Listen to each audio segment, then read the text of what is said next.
Welcome back. It's time for Hot Picks. Today we take a look at restaurant stocks. Our guest has 3 picks, and for 2 of them, he has raised target prices recently on an improved outlook. Nick Setyan is equity analyst at Wedbush and joins us right now. Nick, thanks a lot for joining us. The U.S. consumer seems robust. I believe the last time we saw retail sales numbers in the U.S., they were positive. What is the macro backdrop like for these stocks right now?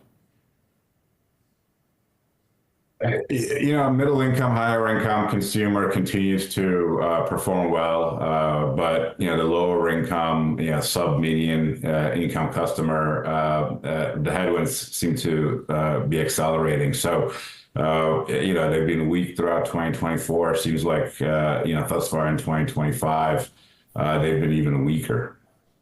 Okay, let's move on to your 3 picks. Viewers are looking at them on the screen right now. The first one is perhaps the best known company and stock in the sector, McDonald's, MCD in New York.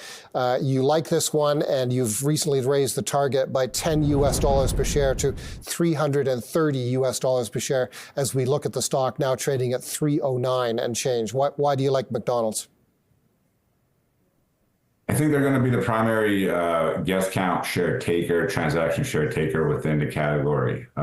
This year, they're focused on value, their scale, their ability to reach the customer, I think is going to allow them to win. So I think it's, especially in a very difficult, consumer backdrop, that's the type of name that I want to be involved with, consistent share gainer.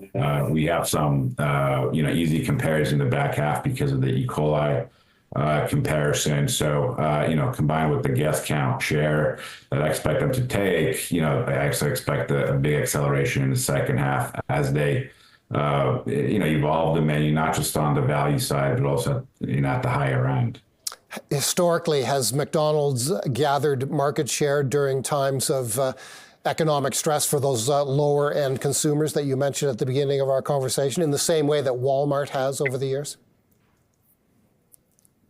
They have. And again, just given the sheer size, scale, the margin profile of the units, they really can, shoulder that burden of focusing on value and the kind of, margin headwinds, et cetera, that would implicate. So, combined with the marketing dollars that they have, multiples of the nearest competitor, they're very well positioned to continue to take share. Okay, the number 2, as we saw on our screen, the Cheesecake Factory, ticker symbol CAKE, on the NASDAQ. The stock has made a big run since last fall, trading from about $35 a share to roughly 55 or 54, as we're seeing on our screen right now. And you like Cheesecake Factory. You've also boosted your target on this one to $61, up from 59.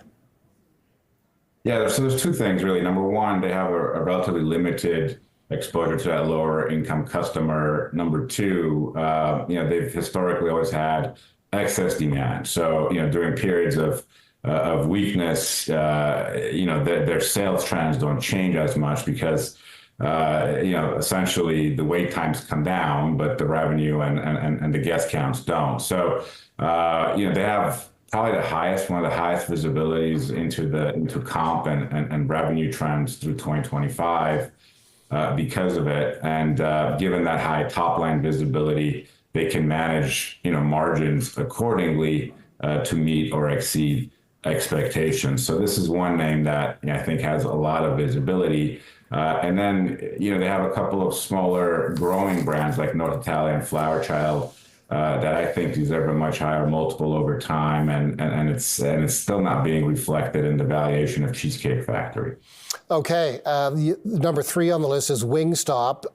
You have changed your price target here as well. You've actually revised it down to $355 US from $390, and the stock has certainly traded down since September, the same period of time that Cheesecake stock has rallied so much.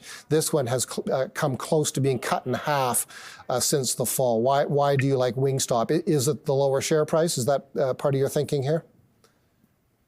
The lower share price, absolutely. I mean, I think the valuation here in the high 20 times sort of EV/EBITDA it might just be a multi-year opportunity to own what is basically the preeminent growth name in restaurants. Franchise model, growing units at 15% plus annually.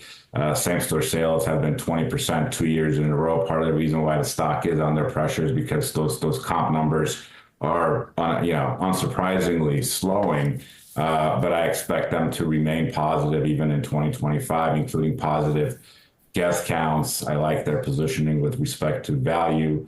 I think there's quite a bit of innovation that's going to continue to happen this year, and the marketing dollars growing at over 20% annually are going to contribute to ensuring that we have another year of positive same-store sales growth. So I think the business model has changed dramatically over the last few years, given the sales uptick. The franchisees are very happy. They're building units at the fastest clip we remember for some time.